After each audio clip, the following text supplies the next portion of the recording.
പിന്നെ മണ്ടല് പറഞ്ഞ ഇരിപ്പുണ്ട്.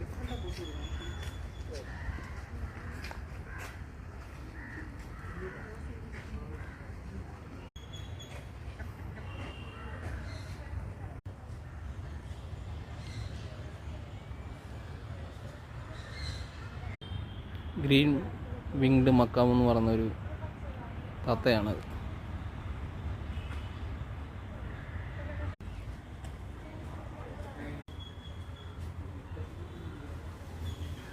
നമുക്കിവിടെ മുളയുടെ നല്ലൊരു വൈവിധ്യമായ ശേഖരം നമുക്കിവിടെ കാണാൻ സാധിക്കും.